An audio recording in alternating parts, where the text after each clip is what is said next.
রাজধানীর মহাখালীর রাওয়া কমপ্লেক্সে ভারতীয় আগ্রাসনের বিরুদ্ধে অবসরপ্রাপ্ত সামরিক বাহিনীর সদস্যরা প্রতিবাদ সমাবেশ করছেন। সেখানে আছেন সহকর্মী সাব্বির রোজ। সরাসরি তিনি যুক্ত হচ্ছেন আমাদের সাথে। সাব্বির রোজ, বিস্তারিত জানাবেন।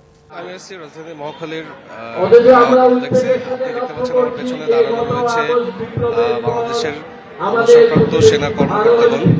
তো আমরা যেটা জানতে পেরেছি, তারা ভারতীয় আগ্রাসনের প্রতিবাদে আজকের কর্মসূচিতে অংশগ্রহণ করেছেন এবং প্ল্যাকার্ড ফেস্টুন আমরা সেটাই লক্ষ্য করেছি। আমরা তাদের কাছ থেকে শুনবো সরাসরি যে তাদের আজকে দাঁড়ানোর আসলে উদ্দেশ্য কি। আজকে আপনাদের এই কর্মসূচিটা মূলত কিসের?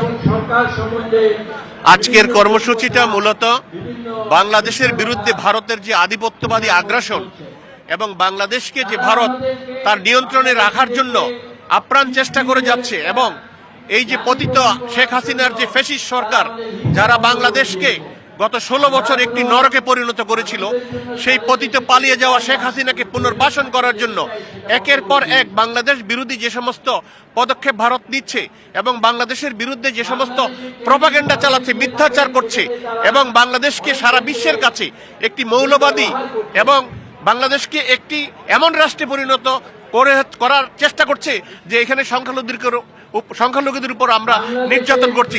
আসলে এগুলো সবাই মিথ্যাচার।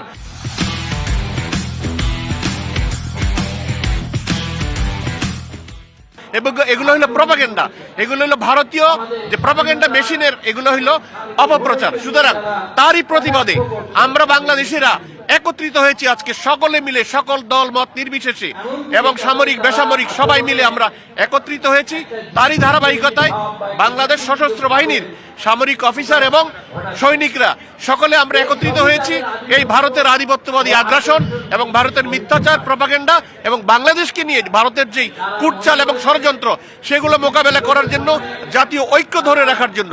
এবং এই জাতীয় ঐক্য আমরা এমন সুদৃঢ় করতে চাই, ভারত কেন পৃথিবীর কোনো পরাশক্তি আমাদেরকে যেন কোনোদিন প্রধানত করতে না পারে, আমাদের বিরুদ্ধে যেন কোনো অ্যাকশনে যেতে না পারে।